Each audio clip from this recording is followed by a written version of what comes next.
So I have here four 3090s. I kind of acquired these over time, slowly. These are two 3090s for the Win Ultra GPUs here. And these are 3090 Ti's, a couple of them. And I was able to get these off of eBay for a pretty decent price. So I'm going to start with these, and then kind of put them into the system and see if I can get them to work. Installed Ubuntu, and I used this simple graphics card here. Installed NVIDIA drivers. So hopefully after I move the cards over, things will work.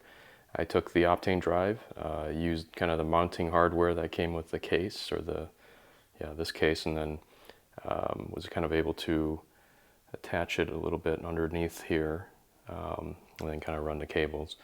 The other thing that I have is a couple of EVGA 1600 watt titanium power supplies. So there's the one, there's the other one. These power cables are pretty beefy, and I have power running from one down here and three actually going down into the basement and tapping into three different circuits. So overall, the goal is to kind of spread out this power so that way I'm not hitting one house circuit and kind of blowing a fuse. So I have kind of a bunch of riser cables there that I bought. Those are link up riser cables, and I'm going to start kind of putting these four cards, testing the system out a little bit, and then kind of move from there. Initially, my thinking was I was going to put in a couple of water-cooled GPUs. I have another, if you can believe it, another two 3090s. There are a couple of Kingpin GPUs. Again, one of them I actually bought way back when for gaming and stuff, and then maybe do some machine learning type of things on it. And then the other one I also picked up on eBay pretty cheap actually, and it has the water block, but I think I have too much work to do, so I kind of decided to nix the whole radiators that I had here before, and then I plan on putting maybe just some air-cooled GPUs here, and then see what I can do. At least start off with these four and then go from there. Alright, so here are the four graphics cards put into the system. I had riser cables of various length, going from 30 centimeters to 25 centimeters to 15 centimeters, kind of connecting from the GPUs to the motherboard. So I've used 4 slots, and I have 3 slots left. I have the 1600 watt power supplies both turned on, and I guess the one thing is to make this work, you use these testers that kind of came, the power self-testers that came with the power supplies, and I have both the 1600 watt power supplies connected with that. So when I turn on the system, I actually have to hit the power switches, these 2 power switches, and then hit the one power switch to turn on the main system. I leave this power switch on for this 1000 watt power supply right there. Yeah, so there's the 4 GPUs, and let me show you kind of what it looks like when these are all connected on the Linux side, and then how you can tell that they're working, and the SLI is actually I'm using these NVLink bridges. I guess that's the other thing to mention, and the thinking is actually the 3090s are the last video cards where you can use this kind of interlinking between the 2 video cards to provide speed that wouldn't have to transfer going from like a video card down to the riser cable, to the CPU, memory, things like that, and then come back, and then go back up and back and forth. I'm running some training, AI training models, and while doing that, these NVLinks actually make it so that way the memory that's on the video cards and what is actually, I guess, being processed, they don't have to go all the way back down and then go back up to get from like one GPU to the other, the data. So these NVLinks, each one provides about, I'd say, 20 or 25% increase in some of my training, and it speeds up the process. I could save like hours, especially if some of the training that I do lasts like a day or even 2 days, it'll really cut down that time. So that's the advantages of these. So yeah, that's what I have here. Let me, I guess, pop into the machine, connect to it, and I can show you what this looks like, I guess, from a software perspective. All right, here we are. So I am going to SSH into that machine, my workstation that I created there with the 4 GPUs. Just let me log in. Usually I end up kind of creating 3 windows, and 3 terminal sessions to kind of do some of my work. So I'm remoting into these machines right now. This tab, I'm going to start up my Jupyter notebook or Jupyter lab. So that's the command, and here is the URL. Now the thing is that this is going to a local host, which would be that machine. To get to that from, I guess, where I'm sitting, I have to kind of go to that IP address to that machine. This is a notebook that I have. I have several pieces of code that I've been working on, but one of the things I wanted to show you is part of my research. I am training and fine-tuning models, I guess LLM models, transformer models, and this is kind of the bulk of my work and what I'm trying to do, and why I'm kind of building this machine. But you can see that some of these things. This is a BERT model from Google. BERT was kind of one of these first models that was used for like language and translating from like English to French to German. And you can fine tune this model, and this is kind of one of the things that I was working on. And you can kind of see how, as you train, accuracy kind of can go up over time, and you can make an AI, train an AI to kind of learn something essentially. The newer things nowadays, people talk about Meta and Llama 2 and ChatGPT, and then they have like these huge billion parameter models.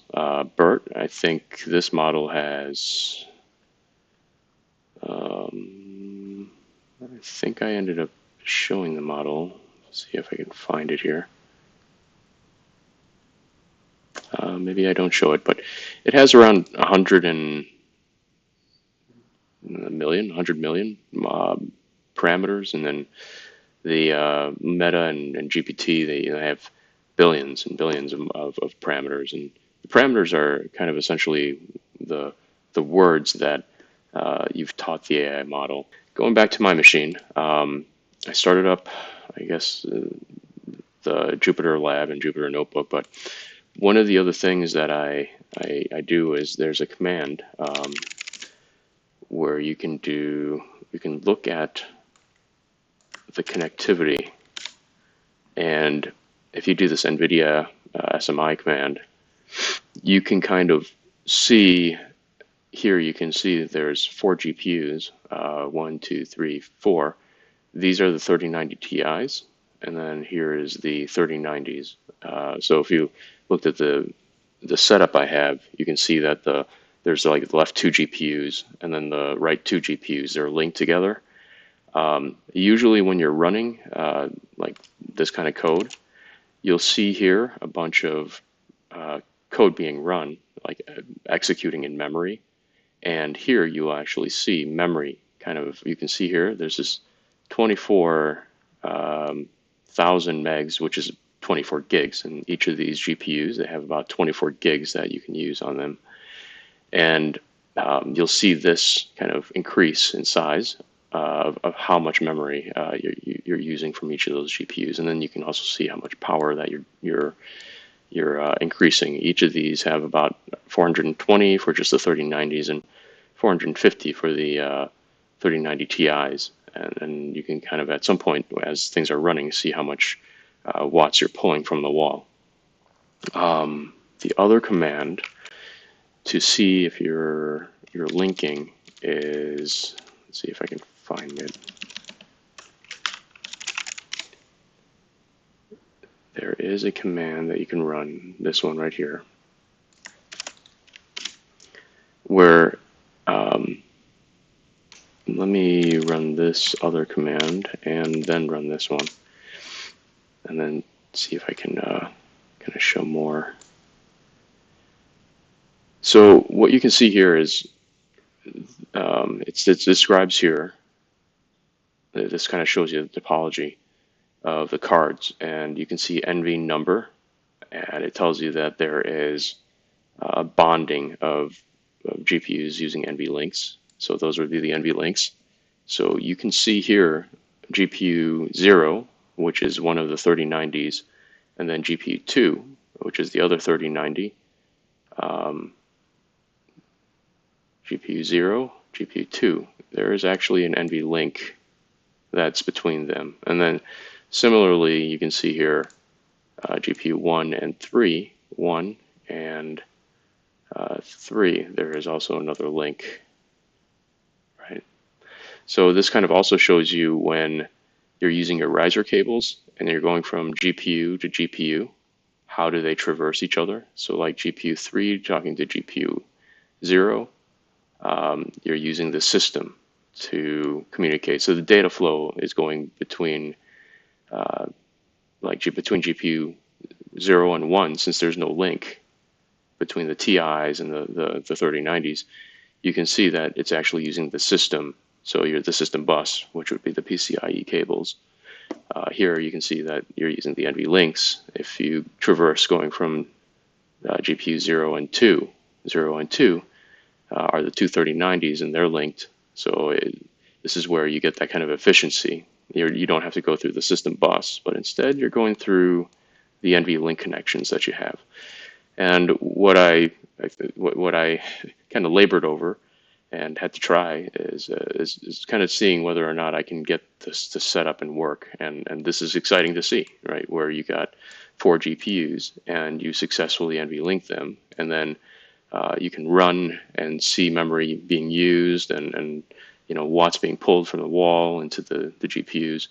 And then like some of my training though, for like the 70 billion model, you can see that it took like 27 hours. I just kind of let it run straight for 27 hours.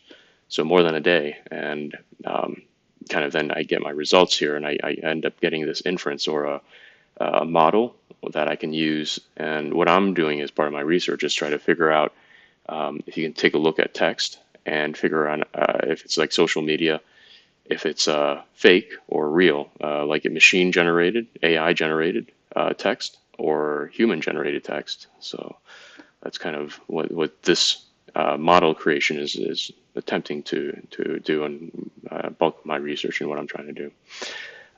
So the other thing that you can do is while things are running, you can see here, there's the top command.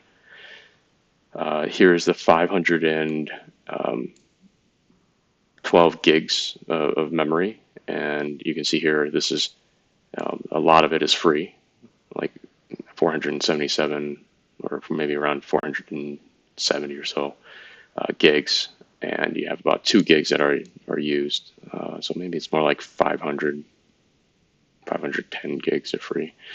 But what you see is when you're training models, a lot of things get stuck into memory, and this will then turn into used, and the total free will, start to decrease. So what's neat is that I'll get near maxing all the 512 gigs of RAM I have on this system as I start working through things and letting things run for like a day or more than a day. So anyways, this is what I do, and this is kind of the exciting part. And I think I need to figure out how to get more cards on this, use up all 7 slots, and then kind of keep moving forward from there. But just wanted to show you how this looks and some of the commands you would run. I had to actually do a lot of setup for this. I have notes that I kind of use and run. And anyways, I guess if you're interested in that, let me know. I probably can make some videos and kind of show you how I do the setup kind of from top to bottom. Installing Ubuntu, Linux, and then installing all the CUDA, NVIDIA CUDA type of software, the drivers, and then all of the supporting things like Jupyter Lab and Jupyter Notebook. So that way you can run these types of AI fine-tuning types of things. Hey, real quick, what was funny is that when I was creating the last video, I noticed that the memory was off on the TIs. Oddly, they were reporting less memory, I guess the maximum amount of total memory. What I ended up doing was, for the 3090s, it's showing, the full amount of memory, and I was wondering maybe there's something going on. I went back to the actual physical cards, and there's a switch there that you can turn from like normal to performance to overclock. And I flipped all the switches to overclock, and for the 3090s, it looks like it didn't make a difference. It probably will make a difference in performance, but what I saw here is that it must be that the BIOS that has been saved for the overclock and the performance switch, or at least the switched modes, they seem to be reporting a lower level of memory.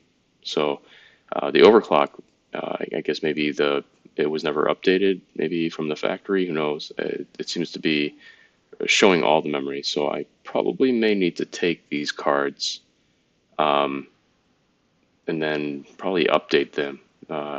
Most likely get a Windows machine and see if I can put the cards in and see if I can use Precision or EVGA's tools and see if I can update the BIOS.